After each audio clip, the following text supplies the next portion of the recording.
Good morning, and thank you for joining us for RBC Bearings Fiscal Third Quarter 2026 Earnings Call. I'm Josh Carroll with the Investor Relations team. With me on today's call are Dr. Hartnett, Chairman, President, and Chief Executive Officer, Daniel Bergeron, Director, Vice President, and Chief Operating Officer, and Rob Sullivan, Vice President and Chief Financial Officer. As a reminder, some of the statements made today may be forward-looking and are under the Private Securities Litigation Reform Act of 1995. Actual results may differ materially from those projected or implied due to a variety of factors. We refer you to RBC Bearings' recent filings with the SEC for a more detailed discussion of the risks that could impact the company's future operating results and financial condition. These factors are also listed in the press release, along with the reconciliation between GAAP and non-GAAP financial information. With that, I'll now turn the call over to Dr. Hartnett. Okay, thank you, and good morning, everyone, and thank you for joining us. As usual, I'm going to start today's call with a short review of our financial results and the outlook for the industry with our sectors. Rob Sullivan will follow me with some details on the results. Third quarter net sales were $461 million, or a 17% increase over last year. We experienced continued strong performance in our A&D segment and growth from our industrial businesses. Consolidated gross margin for the quarter was 44.3% and 45.1% on an adjusted basis. Adjusted diluted EPS was 3.04 versus 2.34 a year ago, a 30% improvement. EBITDA came in at $149.6 million versus last year $122.6, up 22%. Free cash flow for the period is a strong $99.1 million, and we paid down an additional $81 million of debt in the third quarter. 56% of our revenues were industrial, 44% from the A&D sector. Total A&D sales were up 41.5% year on year. Commercial aerospace expanded 21.5%. Defense expansion was 86.2%. Rob Sullivan will talk more about these details later in the call. Demand across the A&D sectors continues to be robust. As evidenced, we have modestly exceeded our $2 billion backlog mark that we spoke about last call. Remember, most of our R&D business is contracted and managed through daily or weekly orders, or polls, communicated to us electronically, and as a result represent only a modest footprint in today's backlog statement. If these joint contract obligations were extended based upon the statement of work content awarded and projected build rates, they would likely exceed another half to a full $1 billion of backlog. Today, the strength and outlook on the A&D sector can only be described as extremely robust. Clearly, we are at a national inflection point in the commercial aircraft and defense industries. Let me explain with an overview of some of our key markets. So we'll start with submarines. Submarines are facing an accelerated fleet build-out. The number one defense priority today is submarines. This drives an unprecedented demand for our proprietary quiet running valves, both for new construction and replacement, to support the current fleet. 66 Virginia ships are planned, 25 have been commissioned to date, and 12 Columbia-class ships are planned. Number two, missiles and guided arms, support for broad multi-year refurbishment initiative for offensive and defensive missiles and vision targeting systems, both here and overseas, create a strong environment for our precision assemblies and fuel management products. In Europe, NATO's 5% GDP initiative is growing demand for our products from the ground warfare system builders in Europe. This creates a strong new requirements for RBC products that have been developed over the past decade. In the USA, the refurbishment and new construction of aircraft systems, as well as the maintenance of untold number of helicopters and airframe platforms, including engines, creates strong and continuous needs for our proprietary components. We expect an expanded defense spending bill will likely accelerate the repair activities further. We also support the expanding need for both engineering support and staple components for the systems that the big three space explorers are building, as well as others. They're racing to the moon and/or creating low Earth satellite systems requiring sophisticated precision assemblies for targeting, thrust vectoring, fuel management, structural members, etc. I think you can see the picture that we're faced with right now in the A&D sector. Of course, all of these macro extremes in space and defense are simultaneous with the unprecedented build rates for commercial aircraft, including engines. RBC is deeply embedded in all of these areas, which create a tremendous and continuous market for our products, both at the OEM and the replacement levels. We are working diligently to add machinery and staff to several of our existing sites, guided by our 5-year per-site plan to support these growing A&D revenues. Well, I hope this brief abstract gives you a 40,000-foot view of what our world is today in the R&D sector, A&D sector. We can certainly go into specific programs, outlook, products, and proprietary positioning, as well as the moats to any depth needed at another time. We've been working well over a generation to achieve, industrialize, catalog, and fortify the portfolio that you see today.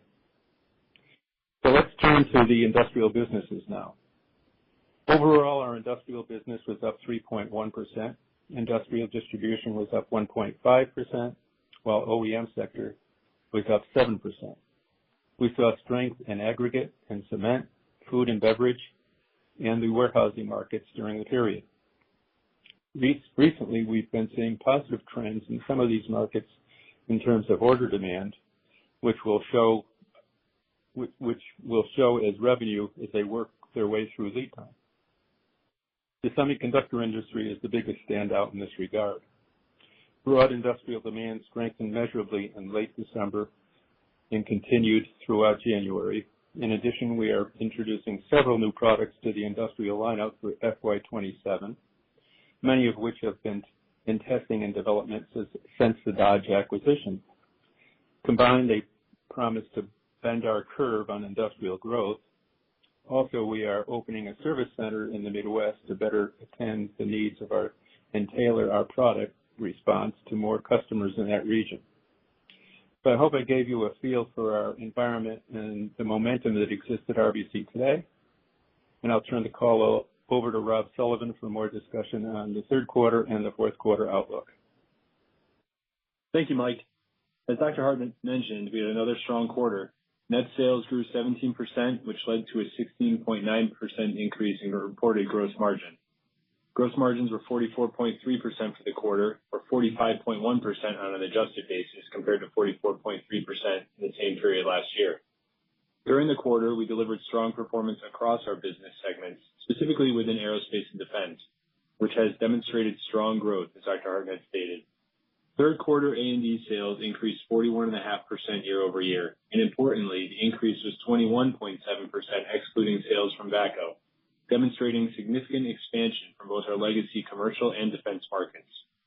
A&D gross margins during the quarter were 40.1% or 42.2% on an adjusted basis, and industrial margins were 47.5% or 47.4% on an adjusted basis. Excluding VACCO, our aerospace and defense gross margins were 43.4% during the period. We are encouraged by the margin progress we've achieved within A&D, driven by increased efficiencies achieved in our plants, coupled with improving pricing on customer contracts. Looking ahead, we expect these benefits to continue to further support margin improvement, while recognizing the impact will be gradual as these benefits flow through. On the SG&A line, we had total costs of $77.9 million, or 16.9% of net sales for the quarter. This ultimately resulted in an adjusted EBITDA of $149.6 million, or 32.4% of sales for the quarter. That represents an approximate 22% increase in adjusted EBITDA dollars during the quarter compared to the same period last year. Interest expense for the quarter was $13 million. This was down 8.5% year over year, reflecting the improved leverage position achieved over the last 12 months, coupled with lower interest rates compared to this time last year. We paid off $81 million of debt during the quarter and another $67 million since the end of the third quarter. The tax rate in our adjusted EPS calculation was 22.1% compared to last year's 22.2%. This led to adjusted diluted earnings per share of $3.04, representing growth of 29.9% year over year. Free cash flow in the quarter came in at $99.1 million, with conversion of 147%, and compared to $73.6 million and 127% last year. The higher conversion rate was due to the increased earnings and working capital management during the quarter. As we've noted previously, our capital allocation strategy going forward will remain focused on deleveraging by using the cash that we generate to pay off outstanding debt. Our expectation is to pay off the remainder of the term loan by November of 2026. Looking into the fourth quarter, we are guiding revenues of $495 to $505 million, representing year-over-year growth of 13.1 to 15.4%. On the gross margin side, we are projecting adjusted gross margins of 45 to 45.25% for the quarter, and SG&A as a percentage of sales to be between 16 and 16.25% for the period. With that, operator, please open the call for Q&A. Thank you. If you would like to ask a question, please press star one on your telephone keypad. A confirmation tone will indicate your line is in the question queue. You may press star two if you would like to remove your question from the queue. And for participants using speaker equipment, it may be necessary to pick up your handset before pressing the star keys. Our first question is from Kristine Liwag with Morgan Stanley. Please proceed. Hey, good morning, everyone. Rob and Dr. Hartnett, I just wanted to follow up regarding your commentary on the industrial business. So you mentioned that, you're seeing strength in aggregate and cement, food and beverage, and warehousing. You've got the new products that you're introducing for fiscal year 27, and, it sounds like semiconductor has been doing really well. I was wondering, for these verticals, can you provide what is embedded in your 4Q revenue outlook? And also, when we go into 2027, how do you think about growth for these end markets?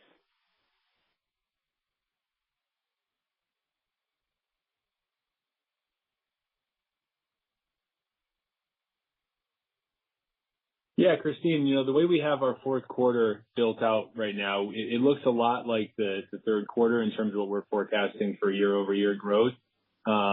Maybe slightly conservative on the industrial side.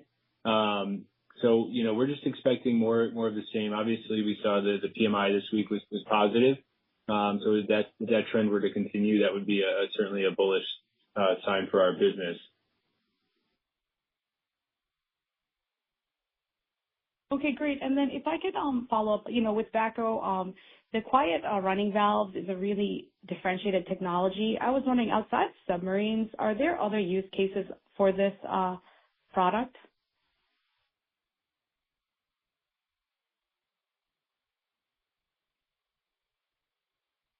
Mike, do you want? So, Christine, hi, it's Dan Bergeron.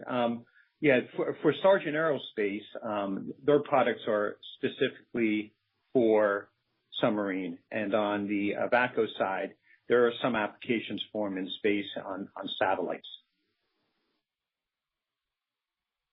Gotcha. Super helpful. And then does it, just following up on my industrial question, with the improving outlook, and also when we think about the order activity that you've faced, is it fair to say that fiscal year 27 would be a higher growth year for an industrial than fiscal year 26?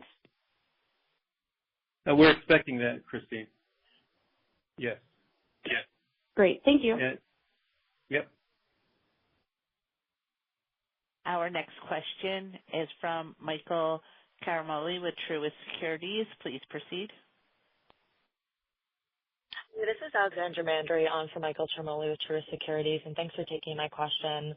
We've seen that backlog growth has been strong and at all-time highs with that 230% year-over-year growth. So So could you add some more color in terms of order composition and sub-market breakdown? And also, what is the relationship with backlog and revenue going forward? Okay. There was a number of questions there. The first question was the composition of the backlog, and I think Rob has that. Yeah, what I can tell you is that over 90% of our backlog is really our A&D market. Most of our industrial business tends to move in and out and doesn't really get stuck in the backlog.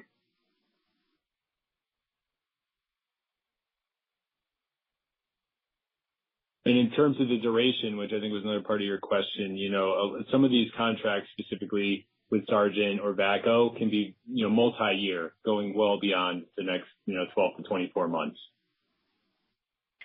Great. And then I guess, can you break down the backlog further between sub-markets within A&D? I don't have all that detail right in front of me to share with you at this time. We just kind of look at it at the segment level.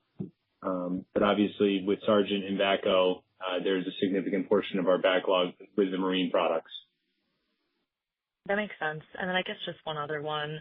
So on the fiscal 1Q26 call, you mentioned using roughly a $30 million run rate for VACO quarterly revenue. So given that, did you divest maybe from any contracts or make any other changes that would reflect that slight performance discrepancy? I mean, they were at 29 this quarter, so they're pretty close to that 30 million run rate. There's just timing. We're in the middle of integration, and these contracts can be, a little bit lumpy quarter to quarter. But I would say we feel pretty good with where that business is operating and are optimistic for the next year. Great, thank you. Our next question is from Steve Barger with KeyBanc Capital Markets. Please proceed.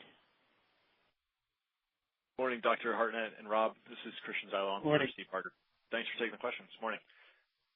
Just following up on your industrial comments, it does seem like you guys started growing before we actually saw an industrial inflection, or at least have been less impacted by recent weakness.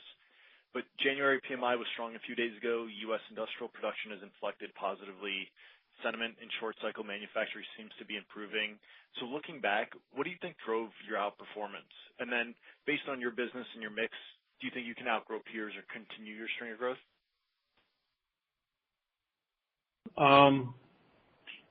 Well, I think one of the outperformance. Number one, the Dodge brand is a very strong brand in the industrial marketplace, particularly the industrial MRO marketplace, and that marketplace is pretty short cycle, and as a result of being such short cycle, your product availability needs to be high in order to capture the sale. And so Dodge does an outstanding job at managing their product availability and their hit rates and stocking of their core products. So I think we're probably industry best in that regard, and so that helps performance when times are tough. There was a second part of your question, Stephen. I forget what it was. It was just based on your current business and mix. Do you think that can continue into calendar 2026? Yeah, it should. I absolutely think it should. We're expecting a stronger industrial economy in 26. Certainly, January started off well. Semicon has come back in a significant way, which was dormant for a long period of time, and that's that's an important sector for us. So I think we're going to do better on the industrial side in calendar 26. That's great. And then just switching gears to aero and defense. A couple quarters ago, you mentioned some synergies on the space side with VACO and legacy RBC. Just any quick update there, and maybe more broadly, any updates on how you're thinking about the broader space industry and what specific markets or applications that you currently are not exposed to or not involved in that could be interesting? Does that require more engineering expertise or capacity? Just any kind of thoughts there. Thank you. Yeah, well, VACO is it's a company we learn more about, every month. And one of the things that we're learning about VACO is they have a very good product program that services the space market with staples that the space market requires in order to build out satellites. And they have a tremendous brand and following in these staples. And so it's a little bit like the bearing business. If you have a stocking position on these staples, you're liable to get the order, and you're liable to significantly improve your sales. And so we're looking at their product offering and deciding exactly which products we should be stocking. And to some extent, we think if we had those products in stock, people would actually develop or design satellite systems around those products, because when it's undefined, and people kind of grow their own spoke. So we could help guide the industry by making these products more available, and at the same time improve our sales to the satellite OEMs. And there's quite a few of these people. That's great. Appreciate the color. Thank you, guys. Yep. Our next question is from Scott Deuschle with Deutsche Bank. Please proceed. Hey, good morning. Dr. Hartnett, can you clarify whether the new Airbus contract included a meaningful shipset content increase on any of your programs? Yes, it did. I guess it's definitely, what do you define as meaningful? I mean,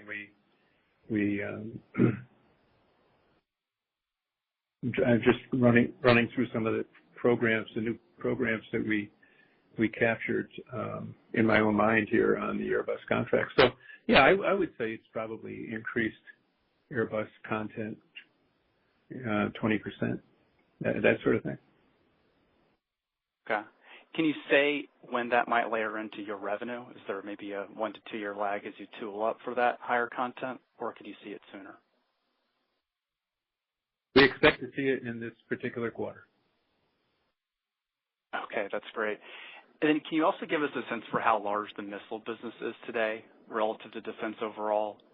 And would you expect missile revenue growth to outpace commercial aerospace given some of these big contracts Lockheed and Raytheon have gotten? Yeah, I mean, missiles they're a funny breed. I mean, they're used for all sorts of things. There's the HIMARS, and there's the JDAMs, and those are bombs, and there's the hypersonics, and then there's the standard missiles that go into just are part of the F-16 package, and so we're pretty much across the board on all of these programs. It's hard to see exactly how big this missile business can be, particularly when they start building out hypersonics. But a lot of those hypersonics are going to go on the Columbias and the Virginias. So we're definitely going to be part of that program in a meaningful way. But I don't have an answer for you with regard to how big the overall missile business can be at RBC versus commercial aircraft. I don't think it's going to be as large, anywhere near as large as our commercial aircraft business. Okay. And then, Rob, I was wondering if you could pull apart the gross margin guidance by segment for the fourth quarter, and in particular help us understand the rate of sequential gross margin improvement in A&D, given that pricing step up you have coming through.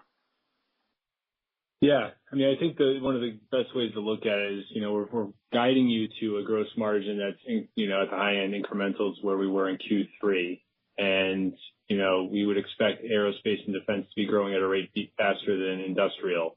So that should imply that there should be some, increment to what we've seen in aerospace and defense. So as I said, it was about 42.2 this quarter. We should see some gradual improvement in this quarter that's getting us to that guidance. So that's how I break it down. I think industrials should more or less look where they have been. I think we have some opportunities, but we have a little bit of headwind just from some absorption challenges that we always have in the third fiscal quarter with the holidays and just fewer earned hours. But generally speaking, industrial should look like what it did in the third quarter, I would expect. Okay, thank you. Our next question is from Pete Skibitsky with Alembic Global. Please proceed. Hey, good morning, guys. Good morning. Just a couple for me. Mike, can you update us or remind us kind of where you guys are at on the production rates right now for the core Boeing and Airbus programs? Oh, yeah. Well, I think Boeing is, I think they're pushing towards, they're at 38 737s a month, looking to go to 42, looking to go to 50, with an overall objective of getting to 60. The exact dates that occurs, I don't have in front of me, but I do have, in one of my files. But the 60 is not that far off. And then the 787 is, 6, as I remember, 6 going to 8 per month. And that's a significant step up for us. We have one plant that's, very dependent upon the 787 ship. And, so that's very helpful. And then, the 777, 777X, seems to be, coming in to its own. But I think that's only a few ships a month, in the distant future. I don't have that number in front of me. Okay. Are you guys producing kind of in line with where Boeing is, or are you, I think typically you're, 6 to 9 months ahead of their production rates? Is that where you're at right now, or do you feel like they're maybe working off some inventory?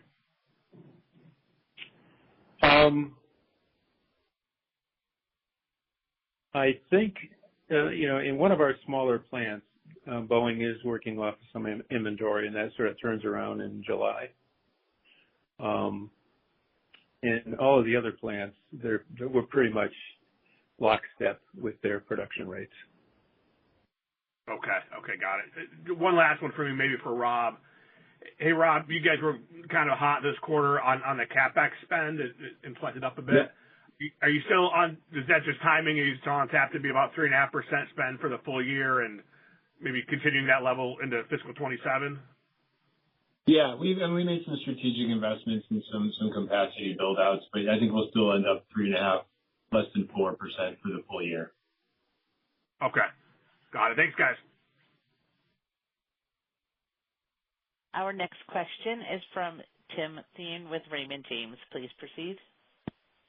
Great. Thank you. I had two on the industrial business. I think, Rob, you said earlier that what's embedded in the fourth quarter guide is a growth rate for that business comparable to what you did, call it 3% in the third, if I heard that correct. I'm just curious, is that in terms of your obviously this is a business that's a lot harder to predict than A&D in the short term, but I'm curious what you've seen kind of, in recent month trends in just in terms of order activity.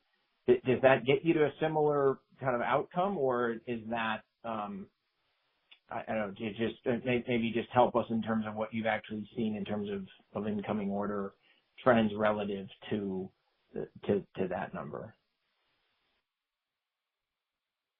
Yeah, what's built in for the fourth quarter is probably even a little bit below that 3%. But to be honest, the orders have been pretty good in the recent months, so we feel really comfortable with what we're forecasting. Okay, and then just as part of as you integrate Dodge, there is a lot of investment that the company has made over the years in terms of making that more of a global business. Where are you in terms of realizing some of those growth initiatives? You highlighted the service center piece earlier. I don't know if it's obviously I'm not international, but maybe just if there's a way to kind of help us in terms of the underlying growth prospects of Dodge. That's all. Thank you.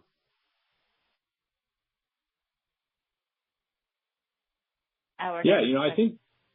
Sorry, go ahead. Sorry, I think we're still in the middle innings on that process, and we realize a tremendous amount of synergy on the cost side with Dodge, as we've all talked about in the past.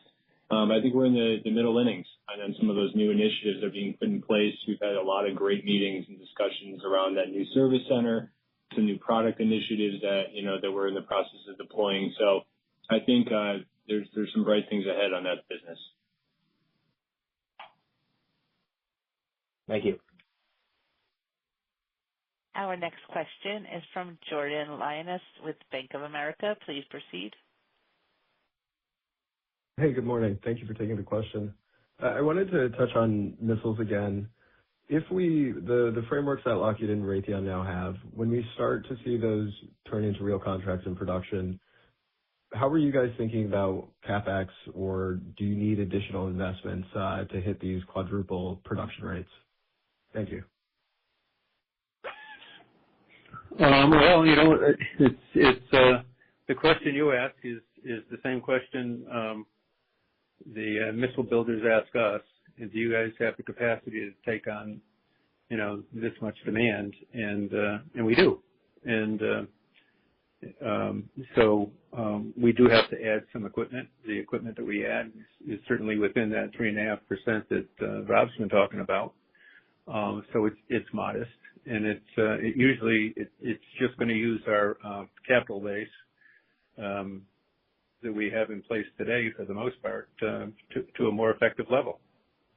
So you shouldn't see any surprises on the capital side in order to tool up this business. Great, thank you so much. Yeah. Our next question is from Ross Spellenbach with William Blair. Please proceed. Hey, good morning, gentlemen. Thanks for taking the questions. Morning.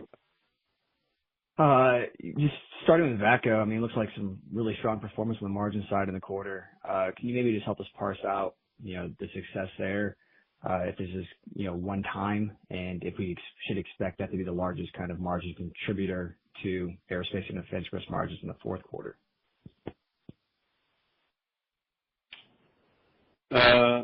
Well, aerospace gross margins in the fourth quarter ought to be pretty good for us. And it's a little bit difficult for us to predict how good, but I suspect they're going to be better than they were in the third quarter. Given volumes and pricing and sort of the other factors that go into the calculus to make it all work well. So yeah, those margins will definitely expand. Okay. Well, when we put together the outlook for the fourth quarter, it implies a 7.5% organic growth rate and a 14% total growth rate, versus last year's fourth quarter. The 7.5%, sort of, balances aircraft and defense out at 10%, whereas industrial is somewhere less than 5% in order to get to the 7.5%. So we're looking at an aircraft, we use an aircraft, a little bit north of 10% against a third quarter, which was 21.3%. So So I think the fourth quarter outlook is very conservative. But we elected to make it conservative because really for no other reason than to be conservative. So notwithstanding that, I think we expect to have a very strong fourth quarter. We have great market positioning, strong teams, good order book. It's only a matter of execution. And there's one thing about RBC, we always execute. So I think in the fourth quarter, I think our investors are going to be very pleased with the results. Yeah, that's pretty clear with the gross margins for back on the quarter. I don't get the impression that it's a lot of operating leverage there. I mean, was it more cost out, and what is kind of maybe the revised outlook on where those margins can go? It feels like we should be converging with consolidated aerospace, more for aerospace and defense gross margins sooner rather than later. I would think those margins are going to, the ND margins are going to chase up towards the industrial margins. I don't know if they'll reach them, but they're going to close the gap. Okay, that's helpful. And then maybe just another one on the industrial business. It looks like your peers are kind of guiding for low single digits for 2026. Can you maybe just help us think through kind of the more cyclical? Sorry. The peers are guiding to what for 26? Looking like low single digits, kind of consolidated. And I think a lot of that's kind of cyclicality and maybe the heavy machinery, capital goods, and that is the more cyclical piece of your industrial business. Anything to call out the channel there? I mean, do you think inventory is balanced? And if we do start to see elevated build rates like the OEMs are expecting, how soon should we expect a catch up there?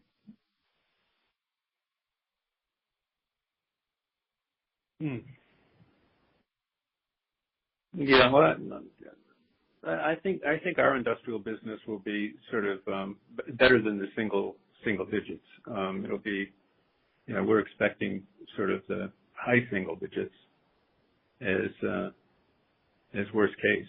So, but we're not coming out with full year guidance. We never do.